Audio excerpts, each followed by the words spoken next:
लेकिन क्या अद्भुत, हमें तो हमारे वृंदावन के ठाकुर जी दिखते हैं सब जगह, लेकिन यहाँ देख करके मन में भाव आता है। क्या आप लोग सुबह मंगला में जो दर्शन होते हैं ना, अब तो उसकी टिकट ही नहीं मिल रही है, एक एक हफ्ता तक बुकिंग हो रखी है लोगों की। पर हम एक दिन कर आए थे दर्शन, तो सामने बैठने को मिलता है, 3-4 घंटा बैठो। हमारे साथ तो देखो अपने आप ही आनंद होता है। मैं रास्ते में जा रहा था कल, तो मन में भाव आ जाता है, मैंने हे बद्री विशाल भगवान, हमको टिकट मिली है बड़ी मुश्किल से, बहुत लेट, और लेट टिकट मिलने पे क्या होता है, सबसे पीछे खड़ा होना पड़ता, वहां से ज्यादा दिखते नहीं है। तो हमने कही हे बद्री विशाल भगवान, आप अगर मुझसे सच में प्रेम करते हो, आज मुझे आप बता देना, अगर आपने आगे बैठा लिया तो मैं समझ जाऊंगा प्रेम करते हो। भीतर जाकर के लाइन लगी, खूब पीछे हम खड़े थे। पंडित जी से मैंने किया आज देखते हैं बद्री विशाल भगवान क्या करते हैं। अब अंदर वहां लोग सब बैठ चुके थे, जगह बची नहीं थी। जब हम पहुंचे अंदर तो यही पंडित जी महाराज बैठे थे। ये तो वेद मंत्र, इन्हीं के वेद मंत्रों से होता है ठाकुर जी का, चारों वेद पाठी विराजते हैं। जैसे द्वार में खुला, इन्होंने मुझे देख लिया। अब मैंने इनको देखा, अब ये मुझे आओ आओ आगे आओ आगे आओ। तो मन में तो प्रसन्नता हुई कि बद्री विशाल भगवान प्रेम करते हैं। पर जो आगे बैठे थे वो बोले हम जगह नहीं देंगे। तो बोले अरे वो महाराज जी हैं। कौन से महाराज जी हैं? अब उन्होंने जैसे पीछे देखा तो वो भी रोज के श्रोता, रोज कथा सुनते, वो आए ही बद्रीनाथ कथा सुनने के लिए थे। अब उन्होंने देख के वो तो खड़े हो गए, महाराज जी यहाँ बैठो, बिल्कुल बीच में बैठो।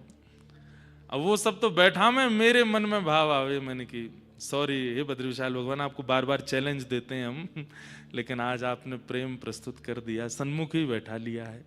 और फिर 3 घंटा एक आसन पर बैठ के लगभग 4:30 बजे से लेकर के 7:30 बजे तक बद्री विशाल भगवान के मधुर दर्शन।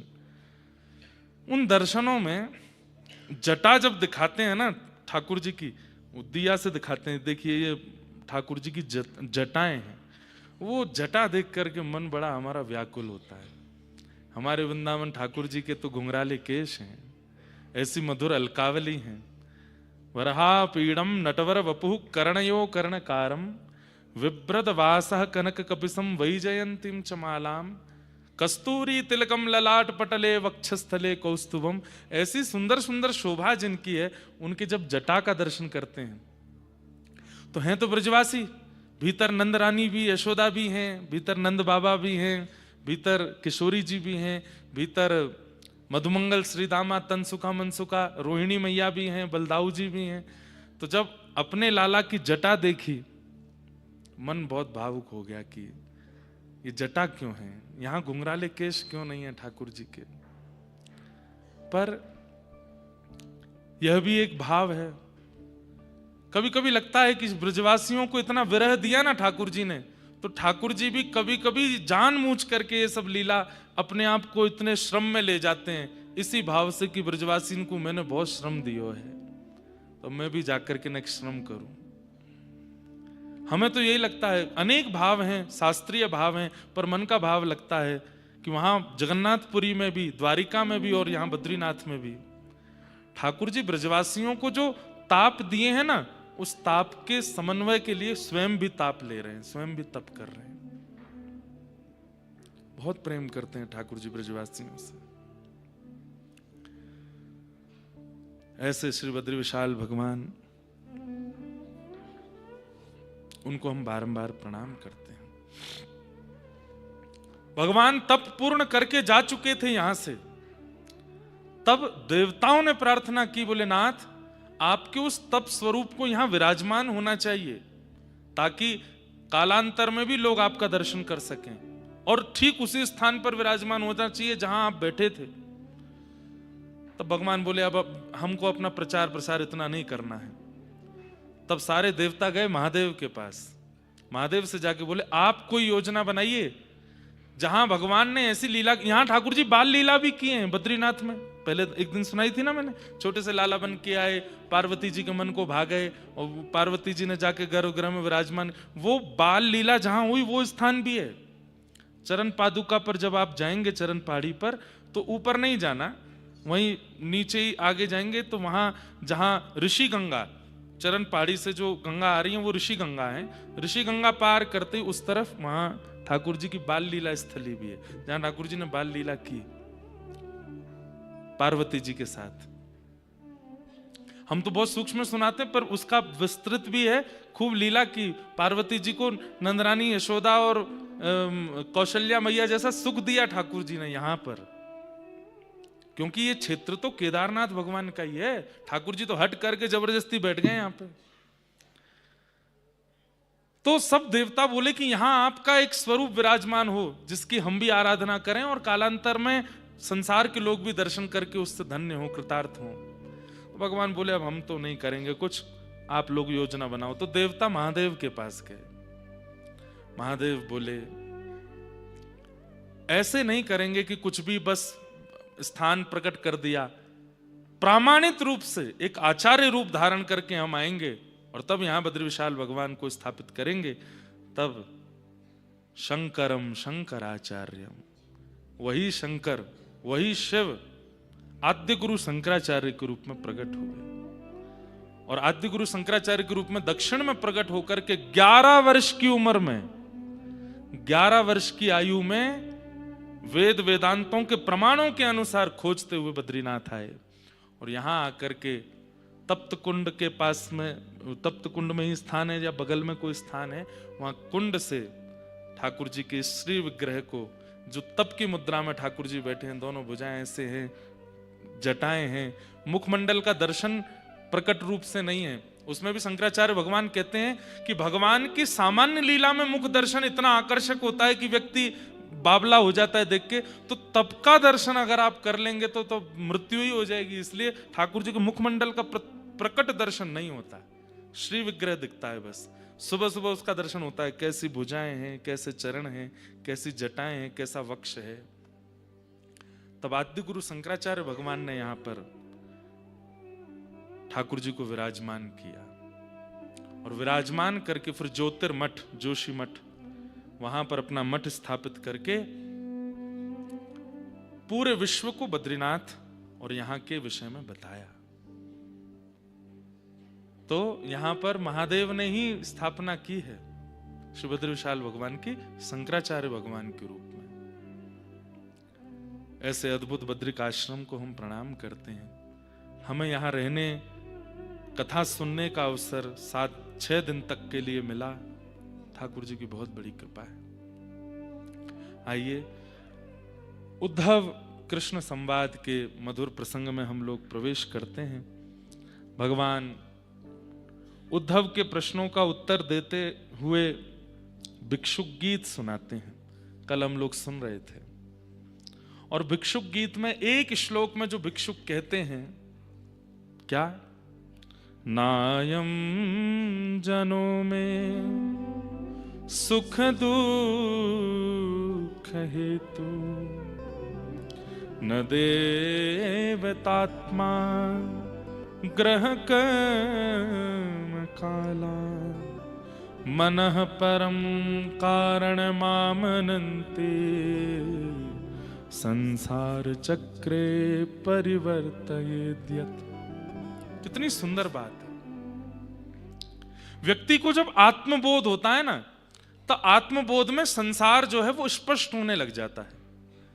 जब तक संसार स्पष्ट नहीं है तब तक आप ये समझ लीजिए कि आप संसारी ही हैं। जैसे स्पष्टीकरण होने लगता है संसार का स्पष्टीकरण 2 तरीके से होता है। भगवान कहते हैं उद्धव से, कैसे? या तो उद्धव ठोकर खाकर के संसार का स्पष्टीकरण होता है जैसे भिक्षुक को हुआ, या फिर अपने कम आयु में ही, युवावस्था में ही किसी सत्संग से जुड़ जाने से संसार का स्पष्टीकरण होने लगता है। 2 रूपों में ही संसार स्पष्ट होता है। और संसार का स्पष्ट होना बहुत जरूरी है अपने कल्याण के लिए। नहीं तो ये संसार कैसे कैसे मोड़, कैसी कैसी व्यवस्था अवस्था प्रकट कर दे आपके मेरे जीवन में, हम क्या जाने। तो आज भिक्षुक का संसार स्पष्ट हो गया। कैसे स्पष्ट हुआ? वो कहते हैं कि मुझे कोई व्यक्ति दुखी नहीं कर सकता, जो स्वयं दुखी है वो मुझे दुखी कैसे करेगा? संसार का हर व्यक्ति दुखी है, कोई व्यक्ति दुखी नहीं करता। ना कोई देवता मुझे दुखी करता है, ना कोई ग्रह मुझे दुखी करता है, ना मेरे कर्म मुझे दुखी कर रहे हैं, ना कोई काल मुझे दुखी कर रहा है। और दुख होने का कारण क्या है? मनः परम कारण माम अनंति। मन वास्तव में सर्वम आत्मवशः सुखम, सर्वम परवशः दुखम। दुख और सुख ये हम निश्चित करते हैं, किसी व्यक्ति के करने से नहीं होता। सोचिए, आपको कोई डांट दे तो आपको बुरा लगता है, लेकिन जिससे आप बहुत प्रेम करते हो, जिससे आपका बहुत प्रेम है, प्रीति है, डांट क्या मार तक आ जाए तो भी आपको बुरा नहीं है। तुम चाहे जैसे रखो, हमको तुमसे प्रेम है, तुम्हारी किसी भी क्रिया से हमको बुरा नहीं लगेगा। कई बार हम लोग किसी के घर जाते हैं और सामने वाला हमसे पानी की भी ना पूछे तो हम मुंह फुला के बैठ जाते हैं। बताओ, हमसे पानी भी नहीं पूछा, लेकिन कोई अत्यंत प्रेमी, अत्यंत जिसके प्रति हमारा सुहृद है, अत्यंत भाव है, अत्यंत समर्पित है, वो व्यक्ति अगर हमसे पानी की ना पूछे तो हमको बुरा नहीं लगता। वही एक क्रिया किसी अन्य के यहां हो जाए तो बुरा लगता है, और जिससे आपका बहुत स्नेह उसके यहां हो जाए तो बुरा नहीं लगता। क्यों? हमारे मन ने निश्चित कर लिया है, इसकी इस क्रिया से मुझे बुरा लगेगा, इसकी इस क्रिया से मुझे अच्छा लगेगा। वही बात यहां भिक्षुक कह रहे हैं कि सुख दुख है ही नहीं, मन ने विचार कर लिया वही सुख है, मन ने विचार कर लिया वही दुख है। और हम दोष मन को नहीं दे सकते, इसलिए सबको देते रहते हैं। इसके कारण दुखी है, इसके कारण दुखी है, इसने दुख दे रखा, मेरा तो समय खराब चल रहा है, देवता दुखी कर रहे हैं, मेरे तो ग्रह काल दुखी कर रहे हैं, मेरी तो पत्नी दुखी कर रही है। लेकिन यहां पर भिक्षुक कह रहे हैं, और भिक्षुक नहीं, भगवान कृष्ण सुना रहे हैं उद्धव को, मनः परम कारण मनंति। मन ही कारण है। उद्धव, सत्संग क्या करता है? बोले मन को समत्व बना देता है, सम कर देता है। फिर ना किसी की क्रिया से बुरा लगता है और ना किसी की क्रिया से बहुत अच्छा लगता है। ना सम्मान मिलने से कोई फूलता है और ना अपमान होने से कोई दुखी होता है। इस मन का निर्माण सत्संग कर देता है, और जब इस मन का निर्माण सत्संग कर देता है, फिर संसार में रहने में सुख मिलता है, फिर संसार ही वैकुंठ बन जाता है, संसार में हर व्यक्ति ही भगवान बन जाता है, और फिर वो व्यक्ति अपना आत्म कल्याण निश्चित रूप से कर लेता है। इसलिए सत्संग के द्वारा मन का निर्माण करो। उद्धव सुन रहा है, और सुनते सुनते श्री उद्धव जी महाराज एक प्रश्न करते हैं, प्रभु, मैंने कहा ना, ये कृष्ण अर्जुन संवाद नहीं है, ये कृष्ण उद्धव संवाद है। और संवाद का मतलब होता है बगल में बैठे हैं दोनों, और जैसे कोई मित्र मित्र बात करते हैं ऐसे। उद्धव का अगला प्रश्न इतना अच्छा लगा मेरे को। उद्धव क्या कहते हैं? ठाकुर जी, बोले जी, आप भगवान हैं, आप परमात्मा हैं, आप ईश्वर हैं। मानव का कल्याण हो चाहे ना हो, इससे आपको इतनी चिंता क्यों रहती है? मुझे यह बताइए। क्या पूछ रहे हैं उद्धव? मानव अपना कल्याण करे, सदगति करे चाहे अधोगति करे, आपको इतना फर्क क्यों पड़ता है? मैं इतनी देर से आपके पूरे प्रवचन को सुन रहा हूं, और मैंने ये चीज आपकी आंखों में, आपकी बातों में, आपके शब्दों में देखी कि मानव कल्याण करे, इसके लिए आप बड़े चिंतित रहते हैं। क्यों? खरबों अरबों लोग हैं संसार में, और उसके बाद भी पशु भी हैं, पक्षी भी हैं, मछलियां भी हैं, सब हैं, सब आपसे ही प्रकट हुए, पर मानवों की इतनी चिंता आपको क्यों रहती है? और ये मानव जो कि इतना दुष्ट है, सारे गलत काम करता है, जिनके आप मना करते हो वो सब करता है, फिर भी आपको इसकी इतनी चिंता क्यों होती है? कितना अच्छा प्रश्न है ना। आपको मानव कल्याण से क्या मिलेगा? आप तो फिर भी परमात्मा हो, और मानव कल्याण नहीं होगा तो भी परमात्मा हो। आपको कुछ मिलना तो है नहीं, तो फिर आपको इतनी चिंता क्यों? होने दीजिए ना अधोगति इंसान की। ठाकुर जी बोले, नहीं उद्धव। श्री भगवान वाच, भगवान कह रहे हैं क्या कि मल्लक्षणमिमं कायं लब्ध्वा मद्धर्म आस्थितः आनंदम परमात्मानम् आत्मस्थं समुपैति मां। ठाकुर जी कह रहे हैं उद्धव,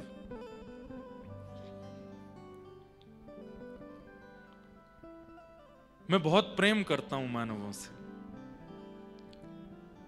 मैंने बनाई पूरी संसार है, पूरी सृष्टि बनी है, पर ये मानव, इससे मेरे को इतनी रुचि क्यों है पता है? क्योंकि मैंने इसको अपने जैसा बनाया है।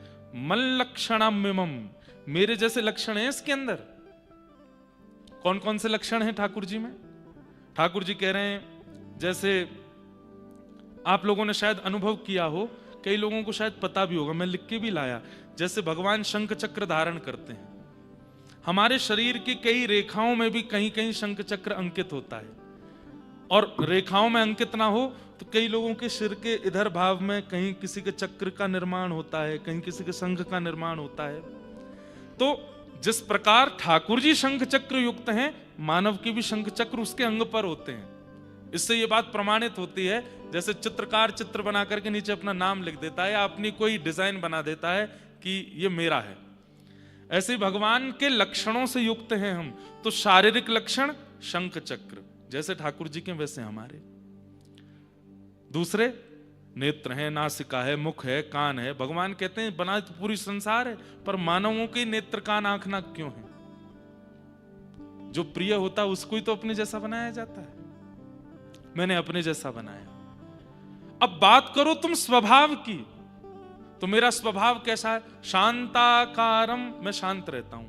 मानव का भी स्वभाव शांत है। किसी भी व्यक्ति को हल्ला प्रिय नहीं होता, किसी भी मानव को बहुत शोर प्रिय नहीं होता।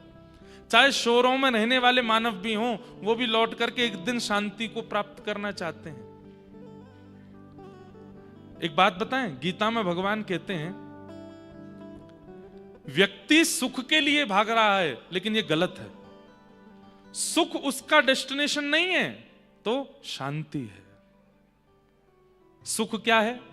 बहुत बड़ा घर बन जाए सुख है, बहुत बड़ी गाड़ी मिल जाए सुख है, अपना हवाई जहाज हो जाए सुख है, अपना हेलीकॉप्टर हो जाए सुख है, सुंदर पत्नी हो जाए सुख है, सुंदर बच्चे हो जाए सुख है। लेकिन जिन लोगों के पास ये सारी चीजें वो सुखी हैं ना। सुख डेस्टिनेशन है ही नहीं हमारी, सुख गंतव्य है ही नहीं हमारा। हमारा गंतव्य शांति है। और सुख की प्राप्ति कब होती है? जब बहुत चीजें जीवन में आ जाएं, तब सुख मिलता है। बहुत साधन इकट्ठे करने से सुख की प्राप्ति होती है, पर शांति त्याग से होती है। दोनों उल्टे हैं। हम चाहते कुछ शांति जैसा ही हैं, पर शांति नहीं चाह रहे हैं, हम सुख की कामना कर रहे हैं, इसीलिए तो बढ़ाते जा रहे हैं। जीवन में भार, इसका भी उसका भी, ये भी वो भी, ऐसा भी वैसा भी। भगवान कह रहे हैं शांति हमारा गंतव्य है। और शांति की प्राप्ति कैसे होती? बोले त्यागात शांति अनंतरम। त्याग से शांति मिलती है। तो भगवान कह रहे हैं मन लक्षणामिमं कायम लब्ध्वा मद्धर्म अस्थित। वो मेरे लक्षणों से युक्त है उद्धव। उसका कल्याण जब नहीं होता, भगवान कहते हैं सबसे ज्यादा कष्ट मुझे होता है जब संसार के अरबों खरबों जीवों में भी एक व्यक्ति अपना कल्याण नहीं कर पाता। मुझे बहुत पीड़ा होती है। लेकिन जब मानव अपने कल्याण के मार्ग पर निकलता है, सिर पर उर्ध्वपुंड धारण करता है, मेरी कथाएं श्रवण करता है, मेरे धाम आता है, पवित्र नदियों में स्नान करता है, अपने विकार और अपने विचारों को शुद्ध करने का प्रयास करता है। उद्धव, मुझे भोग प्रिय नहीं लगता, मुझे वस्त्र प्रिय नहीं लगता, मुझे मालाएं प्रिय नहीं लगती, मुझे आरती प्रिय नहीं लगती, लेकिन एक व्यक्ति जब सद्मार्ग पर चलता है, मेरा नृत्य करने का मन होता है, मैं बहुत प्रसन्न होता हूं। क्यों? मुझे लगता अब ये मेरे पास आएगा, अब ये मुझे प्राप्त कर लेगा। अरे वो मेरा साथी है। साथी कैसे? ध्यान से सुनिए बंधु, जिन माताओं को जाना हो वो पीछे ही बैठ जाया करो। बीच में उठते हैं तो फिर बीच वाले लोगों को दिक्कत होती है। अभी भी जिनको पहले निकलना हो ना, वो पीछे ही बैठ जाना, बीच में नहीं उठना। क्योंकि हम पूरी दशा देख लेते हैं, उद्धव कृष्ण बैठे हैं और बीच में एक माता जी सौल उड़ाती हुई निकलती हैं, तो फिर लगती है कि ऐसे सौल डाली ठाकुर जी के मुंह पे पड़ी। ठाकुर जी इतना सुंदर संवाद सुना रहे हैं, सुन के जाओ। संवाद क्या सुने, यहाँ पे साक्षात बैठे हैं उद्धव और कृष्ण, उनको देख लेंगे, उससे कुछ नहीं होगा। उद्धव कृष्ण को देखो बाद में, पहले उनकी बातें तो सुनो। इतना अच्छा विषय। ठाकुर जी कहते हैं उद्धव, जीवात्मा और परमात्मा, ध्यान से सुनिएगा, जीवात्मा और परमात्मा ये दोनों एक ही घोंसले के दो पक्षी हैं। एक ही घोंसले के दो पक्षी हैं। कौन? जीवात्मा और परमात्मा। क्या होता है एक दिन? बोले जीवात्मा रूपी जो पक्षी है अपने घोंसले से एक दिन नीचे देखता है, और नीचे जब सृष्टि को देखता है तब वो परमात्मा से कहता है, अरे सुनो सुनो सुनो मित्र, मैंने कुछ अच्छा देखा। बोले क्या देखा? देखो कितने अच्छे पहाड़ हैं, कितनी अच्छी नदियां हैं, कितने अच्छे शहर हैं, कितने अच्छे बगीचे हैं, कितने अच्छे मैदान हैं। और फिर वो प्रकृति को दिखाते दिखाते जब प्रकृति का नाश करने वाले मानव की ओर जाता है, देखो ना ये कितना अच्छा आदमी है, इसके संबंध पत्नी से कितना प्रेम करता है, बच्चों से कितना प्रीति करता है, बुआ फूफा, ये सारे संबंध देखने के बाद में वो जीवात्मा रूपी पक्षी जो है मचलने लगता है। परमात्मा रूपी पक्षी उसके सिर पे हाथ धरता है, बोले दूर से ही अच्छा लग रहा है, भीतर से अच्छा नहीं है ये सब। जीवात्मा कहता है नहीं नहीं नहीं, ये तो बहुत अच्छा है, सुनो मैं जाऊं।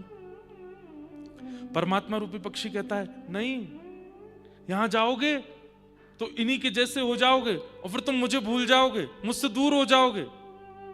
तब जीवात्मा कहता है तुमसे दूर कैसे चला जाऊंगा मैं, और तुम्हें कैसे भूल जाऊंगा, तुम तो मेरे साथी हो, मैं जाऊंगा थोड़ी देर घूम के फिर आ जाऊंगा। परमात्मा फिर कहते हैं नहीं वहां मत जाओ, ये संसार दूर से देखने में सुंदर है, पकड़ लेगा तुमको, लौट के नहीं आ पाओगे मेरे पास, मैं आ जाऊंगा, मुझे मार्ग पता है, और तुम मेरे अति प्रिय हो, तुम्हें मैं कभी नहीं भूल सकता। बार बार परमात्मा के मना करने पर भी उद्धव वो जीवात्मा जिद करता है। तो परमात्मा तो जानता है कि ये वापस लौट के नहीं आएगा, जाते जाते कह देता है बीच बीच में थोड़ा संदेशा भेजते रहना मेरे पास, मुझे तुम मत भूल जाओ। परमात्मा बोले मेरी चिंता मत कर, मैं तुझे नहीं भूलूंगा, अपनी चिंता कर। वो चला जाता है।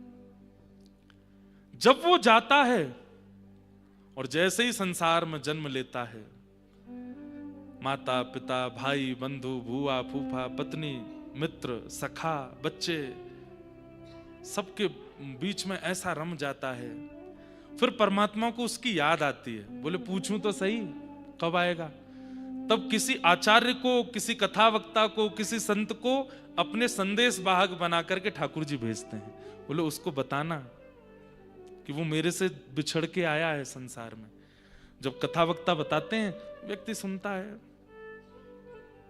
दक्षिणा लेने के लिए कुछ भी बोलते हैं, हमारा कोई संबंध नहीं परमात्मा से, हम तो दूर के हैं, हमारे तो ये हैं, ये बैठे हैं बगल में, ये है बगल में लिपस्टिक लगा के बैठी है जो, ये हैं बच्चे जो टोपा पहन के बैठे हैं आगे, वो थोड़ा ही है हमारा, वो तो बहुत दूर है हमसे।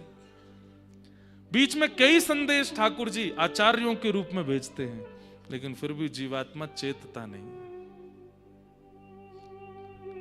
ठाकुर जी कहते हैं उद्धव उस समय मुझे इतनी पीड़ा होती है कि मेरी कथाएं सुनने के बाद भी, मेरे धाम में आने के बाद भी, मैं मेरे संदेश वाहक आचार्यों से सुनने के बाद भी वो दोबारा संसार में ही रहता है, मेरे पत्रों को और मेरे संदेशों को अनदेखा कर देता है। तब मुझे बहुत पीड़ा होती है। और फिर जब उसकी अधोगति होती है, तब अधोगति के बाद मैं अपनी दृष्टि हटा लेता हूं, और दृष्टि हटाने के बाद फिर मेरी जितनी योगनियां हैं, मेरी जितनी शक्तियां हैं, और मेरे नीचे जितना देवता मंडल है, ये सब उसके कर्मानुसार उसको फिर दुख देते हैं। फिर वो 84 लाख योनियों में भटकता है, कहां कहां क्या क्या करता है। इसलिए उद्धव मुझे चिंता है, क्योंकि ये जीवात्मा मेरा है, उसका कल्याण हो। 1000 लोग कथा सुनने आते हैं, 1000 कथा मतलब ठाकुर जी का संदेश, ठाकुर जी का मैसेज।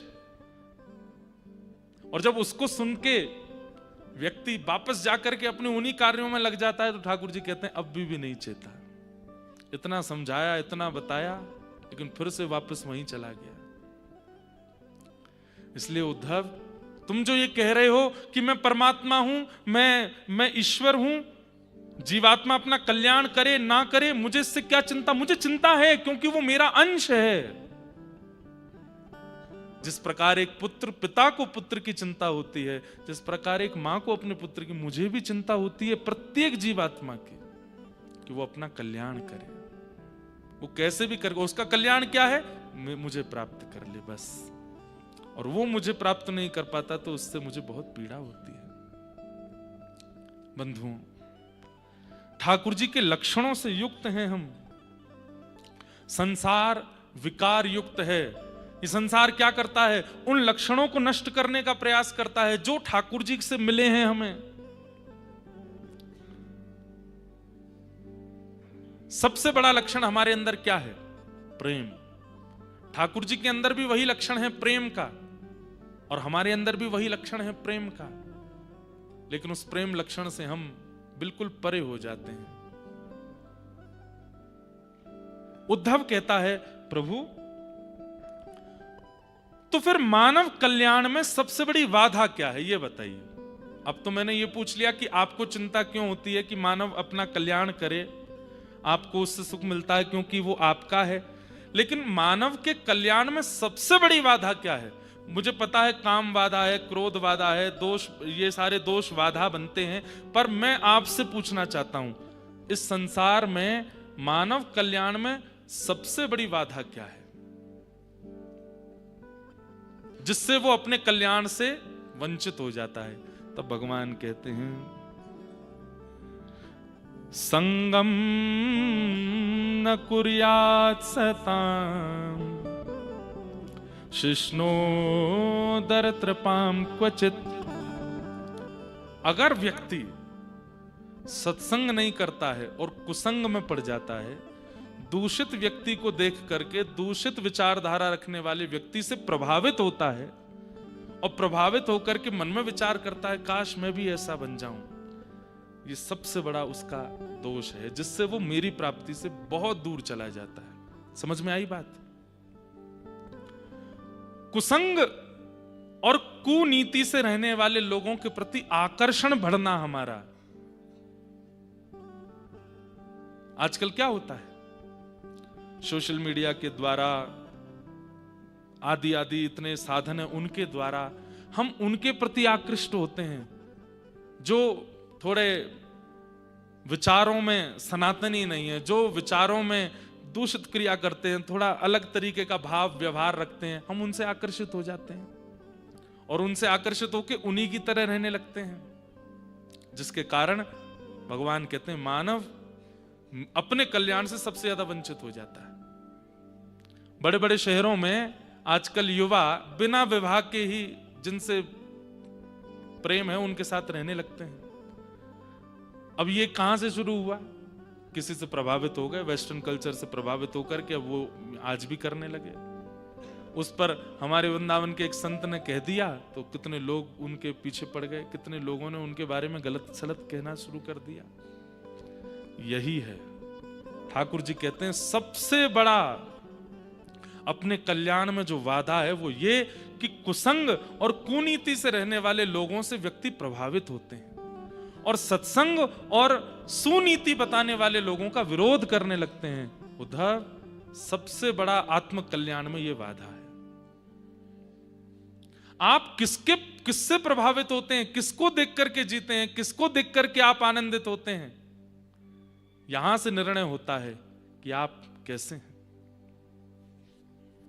भगवान कहते हैं संग दोष के कारण उद्धव व्यक्ति अपने कल्याण से वंचित होता चला जाता है और इसी संग दोष का शिकार हुए हमारे पूर्वज। कौन? सुद्युम्न। भगवान ने अपने एक पूर्वज की कथा सुनाई, जिन सुद्युम्न को ही ऐल कहा गया, और ये श्रीमद् भागवत का अंतिम गीत है। पहला गीत रुद्र गीत, दूसरा वेणु गीत, तीसरा गोपी गीत, चौथा भ्रमर गीत, पांचवा युगल गीत, छठवा भिक्षुक गीत जो हमने कल सुना, और ये अंतिम है ऐल गीत। क्या नाम है? ऐल गीत। इनकी कथा सुनो। ये ऐल कौन है? चारुके से।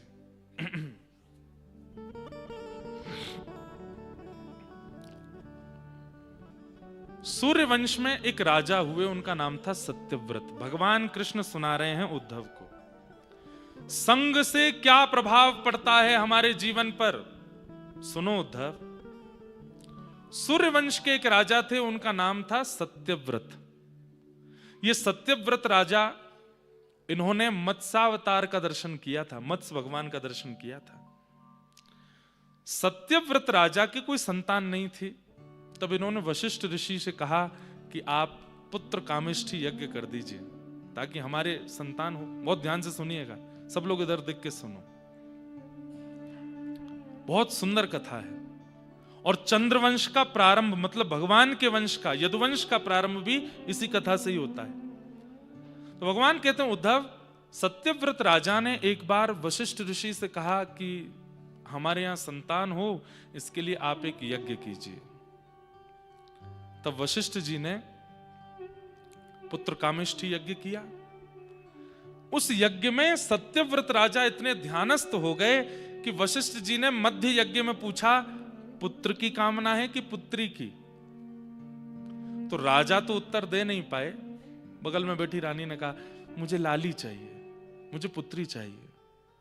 और वशिष्ठ ऋषि बोले ठीक है, और उन्होंने उसी प्रकार के मंत्रों का उच्चारण किया कि इनके घर एक पुत्री का जन्म हो।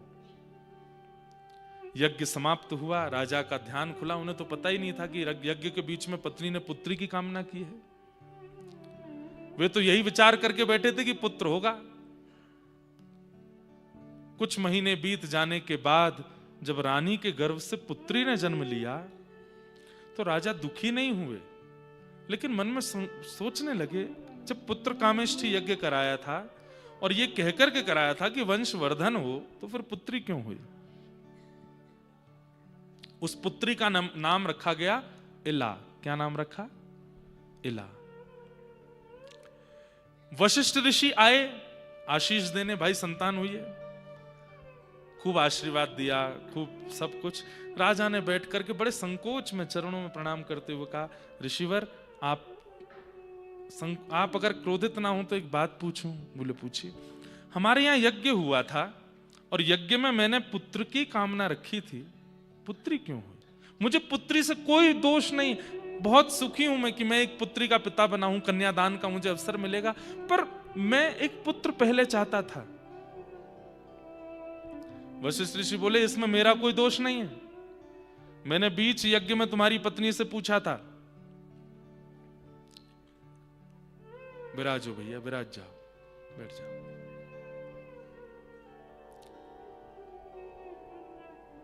बैठ जाओ। क्या बता रहा था मैं? कहां था? जल्दी बताओ। हैं? हाँ, बैठ जाओ, बैठ जाओ। कथा में बीच में ऐसे वो नहीं करते, बैठ जाओ। तो वशिष्ठ ऋषि बोले, एक तो सूर्यवंश चंद्रवंश की कथा में इतने नाम हैं, वैसे भूल जाते हैं कहां चल रही थी। तो वशिष्ठ ऋषि बोले, मेरा कोई दोष नहीं है। तुम्हारी पत्नी से मैंने पूछा था, तुम ध्यान में बैठे थे कि पुत्र की कामना है कि पुत्री की? उन्होंने कहा था पुत्री की। नहीं नहीं महाराज, मेरा ऐसा कोई विचार नहीं। नहीं, तुम हमारे यज्ञ पर और हम पर तुम प्रश्न चिन्ह उठा रहे हो। राजा बोले, नहीं मेरी ऐसी कोई भावना नहीं। नहीं नहीं, तुम तो ये कह रहे हो। अब सुनो, मंत्र विज्ञान क्या होता है और एक ऋषि की शक्ति क्या, मैं दिखाता हूं। लाओ अपनी पुत्री को। पुत्री लेकर के आए। बोले, एक क्षण के लिए सब लोग आंख बंद करो। सबने आंख बंद की।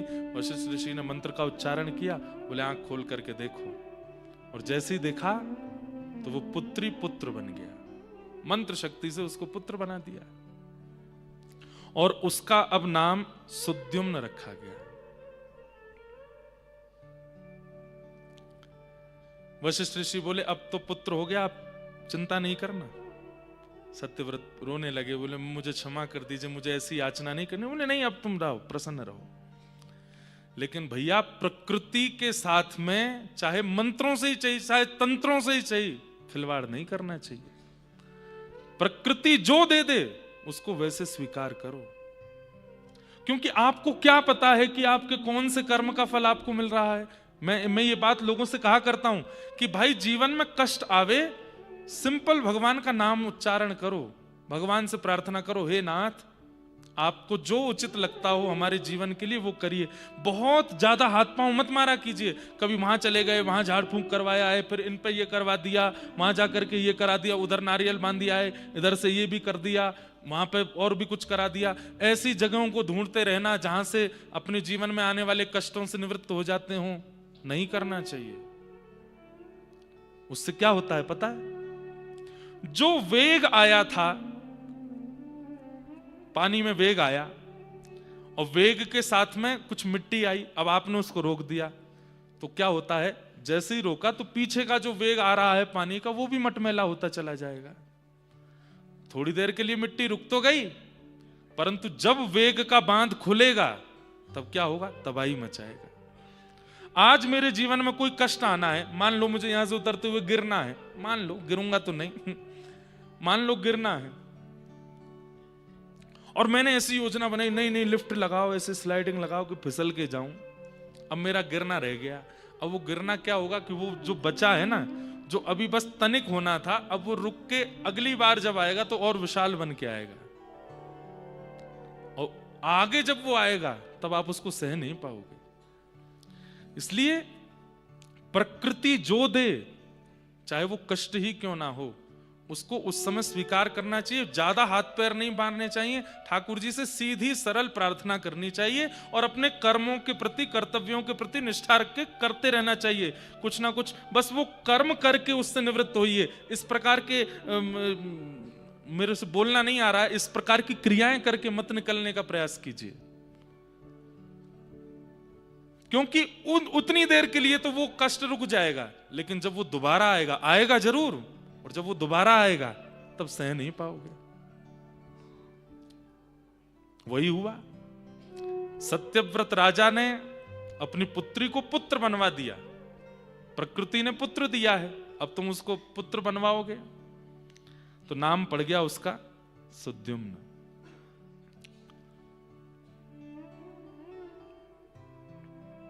धीरे धीरे बालक बड़ा हुआ, घुड़सवारी करता था। अपने मित्रों के साथ एक दिन कैलाश पर्वत की ओर गया, और कैलाश पर्वत में भी उस खंड में प्रवेश कर गया जहां पर मानवों का प्रवेश करना वर्जित है। आज भी शंकर जी की परिक्रमा पूरी नहीं लगाई जाती, आधी ही लगाते हैं, क्योंकि मध्य में इलावृत क्षेत्र आता है। ऐसा कहते हैं कि प्रत्येक शिवलिंग जो है वो कैलाश ही है। ठाकुर जी का पूर्ण लोक विराजमान है शिवलिंग के रूप में, और पार्वती जी ने एक खंड को निषेध करवा रखा है महादेव से कि इस क्षेत्र में कोई भी नहीं आएगा, वहां केवल पार्वती जी और शंकर जी विहार करते हैं। प्रसिद्ध कथा है कि एक बार सनत कुमार वहां पहुंच गए, पार्वती जी महादेव दोनों बैठे थे, तो पार्वती जी, अब सनत कुमारों को देखते ही शंकर जी तुरंत पार्वती जी रुको, उनका स्वागत करने गए। तो पार्वती जी बोली, ऐसा कोई क्षेत्र है जहां पे केवल आप और मैं हूं? कभी नारद जी आ जाते हैं, कभी वरुण जी आ जाते हैं, कभी चंद्रमा आ जाता है, कभी सूर्य आ जाते हैं। महादेव बोले, अब हम देव तो है नहीं, हम तो महादेव हैं, अब सब आएंगे ही हमसे मिलने। तो आप किसी भवन में रहते नहीं, खुले आकाश में आप रहते हैं, गृहस्थ आश्रम भी है आपका, मैं हूं। थोड़ा तो विचार किया कीजिए कि ऐसा कोई स्थान हो कि जहां केवल आप अपने गृहस्थ आश्रम में हो और कोई ना आवे। तो भगवान ने कैलाश के एक क्षेत्र को शापित कर दिया कि इस क्षेत्र में कोई भी आएगा वो सखी रूप धारण कर लेगा, स्त्री बन जाएगा, ताकि आपके मेरे विहार में विक्षेप ना हो। इसलिए महादेव की पूर्ण परिक्रमा नहीं होती, आधी ही होती है, क्योंकि मध्य में इलावृत क्षेत्र है। तो सुद्युम्न घुड़सवारी करता हुआ अपने समस्त सखाओं के साथ में जैसी कैलाश के निकट जाने लगा, सखा चिल्ला रहे वहां मत जाओ, लेकिन नहीं माना, और क्रोध वेग के साथ जैसे ही उस क्षेत्र में प्रवेश किया, सुद्युम्न फिर से स्त्री बन गया। लौट करके जब आए तो सखा तो सारे भाग गए उसको स्त्री रूप में देख करके। रोता बिलखता सुद्युम्न अपने घर आया। सत्यव्रत राजा ने देखा ये कौन स्त्री है, और जैसे ही देखा तो मुख तो मिलता था सुद्युम्न से, लेकिन केश बड़े हैं और आकृति कुछ बदल गई। रोता बिलखता अपने पिताजी के समीप जब गया तो राजा बोले, कौन, किसकी बेटी हो तुम, ऐसे क्यों? पिताजी मैं हूं सुद्युम्न। देख करके सत्यव्रत रोने लगे। उनकी पत्नी रुदन करने, ये क्या हो गया, तुम स्त्री कैसे बन गए? पूरी बात बताई। भगवान कहते हैं कि हमारे पूर्वज सुद्युम्न, इनका फिर से नाम इला रख दिया, जो इनका बचपन में नाम था, क्योंकि पहले स्त्री थे, इसलिए उस क्षेत्र को इलावृत क्षेत्र कहते हैं। इला नाम रख दिया। और एक घटना और घटी बीच में। क्या? जब ये स्त्री बन गए थे तब चंद्रमा के पुत्र बुध, उन्होंने जब इनको देखा तो इनसे उनका स्नेह हो गया, और स्नेह के चलते उन्होंने इनसे विवाह भी कर लिया। और फिर इला के गर्भ से जो बालक उत्पन्न हुए वो चंद्रवंश कहलाया गया, वहीं से चंद्रवंश प्रारंभ हुआ। तो वो आगे की घटना है। तो हुआ क्या कि अभी आए तो स्त्री बन गए, तो फिर वशिष्ठ ऋषि को फिर बुलाया गया। वशिष्ठ ऋषि ने आकर के कहा, बोले देखो, प्रकृति जो कर दे उस पर हस्तक्षेप नहीं करना चाहिए था। प्रकृति ने इसको स्त्री बना करके भेजा था, तुमने पुरुष करवाया, अब ये फिर से स्त्री बन गया है। बोले महाराज अब तो कुछ करो, मैं संसार को क्या मुंह दिखाऊंगा, सब जानते हैं कि मेरा पुत्र है और वो पुत्र पुत्री बन गया, अब उसके लिए मैं क्या करूंगा? तब वशिष्ठ ऋषि बोले, देखो अगर मैं इसको फिर से मंत्र शक्ति से पुत्र बना दूंगा तो फिर शंकर जी के द्वारा प्रभावित क्षेत्र के नियम ना लागू होने का अपराध लगेगा। इसलिए मैं एक काम करता हूं, ये 6 महीने तो स्त्री रूप में रहेगा, 1 महीना स्त्री रूप में रहेगा, 1 महीना पुरुष रूप में रहेगा। तो 1 महीना वही सुद्युम्न बन जाते हैं और 1 महीना वही इला बन जाते हैं। लेकिन इस बीच में उनको कितना कष्ट होता था ये कौन जाने। अब बेचारे सुद्युम्न अपने सखाओं के साथ खेल रहे हैं और आज ही 1 महीना पूर्ण हुआ और आज ही वो स्त्री बन गए। अब सखा उनके सब भाग जाते, फिर वो रोते बिलखते घर आते, फिर सखियों के साथ में कहीं जाते तो वहां जाके कभी वो पुरुष बन जाते। ऐसी स्थिति उनके साथ में चलने लगी। इससे बड़े दुखी हो गए वे। और तब जब वो सुद्युम्न रूप में थे तब उनको एक संतान की प्राप्ति हुई जिनको आगे ऐल कहा गया, क्योंकि इला से जो पुत्र जन्मे थे वही चंद्रवंश के प्रथम थे, इसलिए उनका नाम ऐल पड़ा। तो यहां सुद्युम्न जो थे ये तो विरक्त हो गए, विरक्त होकर के बस अब स्त्री पुरुष बार बार बनने पर इनको बहुत कष्ट होने लगा और ये निकल पड़े। लेकिन इनके ही इला रूप में जब बुध के द्वारा इनके पुत्र हुए उनको ऐल कहा गया। भगवान कहते हैं वो हमारे वंशज थे। बोले ऐल इतने सुंदर थे, चंद्रवंश के प्रथम राजा। और राजा कैसे थे? बोले जहां तक सूर्य की किरण जाती थी वहां तक उनका प्रभाव होता था। उन ऐल के गुण को नारद जी ने जाकर के सुनाया। कहां? स्वर्ग में। बोले भाई आंखें इतनी सुंदर हैं, नासिका इतनी सुंदर है, होठ इतने सुंदर हैं, केश इतने सुंदर हैं, सब कुछ इतना सुंदर है। उनकी सुंदरता का बखान सुनते सुनते स्वर्ग की एक अप्सरा जिसका नाम है उर्वशी, जिसका प्रादुर्भाव स्थान भी बद्रीनाथ है।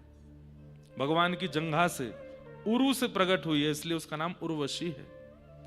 कहते हैं इतनी सुंदर है।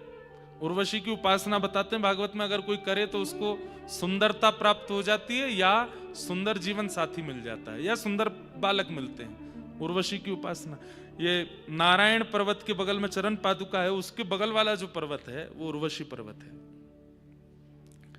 तो उर्वशी ने जब सुना इतना सुंदर एक प्राणी है, उसका नाम ऐल है, तो उर्वशी का मन आ गया कि मैं उनसे विवाह करूं।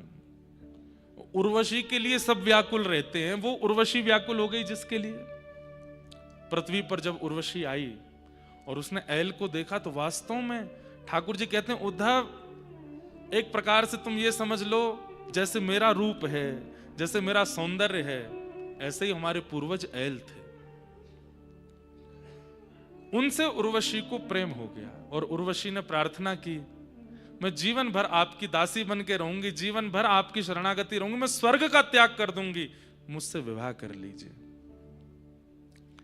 तब हमारे पूर्वज ऐल ने मन बनाया और उर्वशी के साथ में विवाह किया। धीरे धीरे हमारे पूर्वज जो ऐल थे, आप लोग समझ रहे हैं ना कथा, बोले उर्वशी का प्रेम तो घटता गया और ऐल का प्रेम बढ़ता गया उर्वशी के प्रति।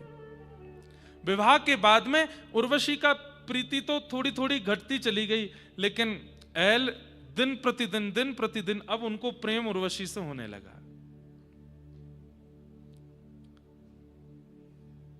उर्वशी एक अप्सरा है उद्धव, उनको कोई एक व्यक्ति प्रिय नहीं होता। वो जब एक उनको प्रिय लगता है, उससे अधिक और कोई श्रेष्ठ आ जाए तो वो उसके प्रति आकृष्ट हो जाते हैं। ऐसा स्वभाव है उनका तो। और उनसे अब प्रीति करने लगे हैं हमारे पूर्वज ऐल। यही हुआ संग दोष के कारण हमारे एक कुल के प्रारंभकर्ता ऐल के साथ में जो घटना हुई वो मैं तुम्हें सुना रहा हूं। उनके संतान भी हो गई, उनके बालक भी हो गए, गृहस्थाश्रम आगे बढ़ने लगा। एक दिन अब उर्वशी का भी मन भरने लगा था ऐल से, और यहां इंद्र ने भी कहा कि भाई हमारी स्वर्ग की शोभा उर्वशी कहां है। तब सबने बताया उनका तो विवाह हो गया, वो तो ऐल के साथ में पृथ्वी पर विचार विहार करती हैं। इंद्र ने कहा उनको तुरंत कहो कि स्वर्ग का आधा आधिपत्य दे दूंगा, उनको वापस स्वर्ग आ जाएं। गंधर्वों ने आकर के उर्वशी से कहा इंद्र महाराज याद कर रहे हैं और वो कह रहे हैं कि आपको आधा आधिपत्य दे देंगे, आप चलो। उर्वशी ने एक बार भी विचार नहीं किया कि मेरे संतान भी हैं, मेरे पति भी हैं, मेरा कुल खानदान आगे बढ़ चुका है। और उसी समय ऐल का परित्याग करके उर्वशी वहां से जाने लगी।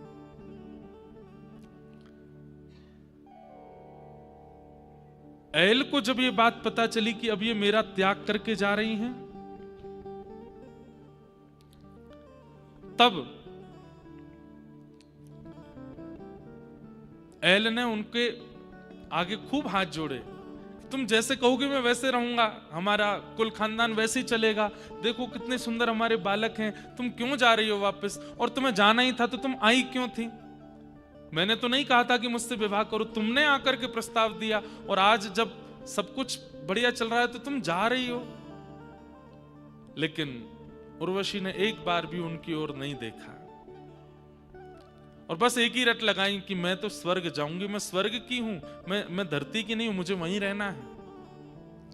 कहते हैं प्रार्थना करते करते रुदन करने लगे, और रुदन करते करते अंतिम स्थिति में आकर के जब चरण पकड़ लिए कि मत जाओ मुझे छोड़ करके, तब कहते हैं उर्वशी ने अपना पैर हटा लिया झटका देके, और ऐल महाराज को छोड़ करके वो चली गई। तब ऐल कहने लगे अहो में मोह विस्तार काम कश्मल चेतस, दिव्याग्रहीत कंठस्य नायुः खंडाय में स्मृता। तब एल महाराज को अपने ऊपर ग्लानि हुई। जब उर्वशी ने उनको झटक दिया और बिना पीछे मुड़े देखे चलती चली गई, तब एल महाराज अपने मन में विचार करने लगे, अरे मेरे मन, तू कितना काम आसक्त हो गया एक जीव के प्रति कि तू उसके सामने हाथ जोड़ रहा है, चरण पकड़ रहा है, रुदन कर रहा है, हर प्रकार की भावना प्रस्तुत कर रहा है, और वो तुझे दुत्कार करके झटकार करके जा रहा है। इतनी प्रीति, इतना प्रेम, इतना ममत्व और इतनी आसक्ति अगर जीवन बनाने वाले से की होती तो आज वे प्राप्त हो गए होते। आज अपना संपूर्ण जीवन, अपना संपूर्ण सौंदर्य, अपना संपूर्ण ऐश्वर्य नौछावर किया मैंने इसके ऊपर, और ये आज मुझे ऐसे दुत्कार करके जा रही है। यहां पर स्पष्ट शब्द लिखा है, योन्वगच्छं स्त्रियं यान्ति खरवत्पाद ताड़ितः। खरवत्पाद ताड़ितः, अपने पैर से ताड़ना करते हुए उर्वशी चली गई। एल महाराज कहते हैं, बहुत अच्छा हुआ। बोले संसार का विषय दो चीजों से निकलेगा चित्त से। कब? बोले या तो सत्संगी व्यक्ति अपने सत्संग के द्वारा उस विषय को दूर कर दे, या फिर वो विषय ही आपको दुत्कार दे, फटकार दे या त्याग दे, तो ही आपका त्याग हो सकता है। अब तो एल महाराज प्रार्थना करने लगे, धन्य भाग्य है, धन्य भाग्य है, धन्यवाद है हे उर्वशी जो तुमने मेरा त्याग किया। मुझे संसार की सत्यता का अनुभव तो हुआ। खरवत पाड़ ताड़ित। गोस्वामी तुलसीदास जी महाराज भी ऐसे ही तुलसीदास बने। वहां पर इतना दुत्कारा तो नहीं गया। कथा तो सबको पता ही है कि गोस्वामी जी पीछे पीछे पहुंच गए थे, अपनी ससुराल में जाकर के पत्नी से ही कहने लगे, तुम क्यों छोड़ के चली आई? उसने कह दिया, इतना प्रेम राम से किया होता तो राम जी मिल गए होते। अस्थि चर्ममये देह यादृशी प्रीति वर्तते, तदृशी यदि रामस्या भव भीम तमाम तरे। अस्थि, चर्म, त्वचा, मांस से बने हुए शरीर से तुमने इतना प्रेम किया। रत्नावती कहती है, इतनी प्रीति यदि आनंद कंद राम से की होती तो आज मिल गए होते आपको। खरवत पाड़ ताड़िता, मतलब एक प्रकार से उन्होंने भी ताड़ा, और उसी दिन गोस्वामी तुलसीदास जी प्रकट हो गए। पूरे विश्व को मार्ग दिखाने वाले गोस्वामी जी का प्रादुर्भाव वो भी यहीं से हुआ।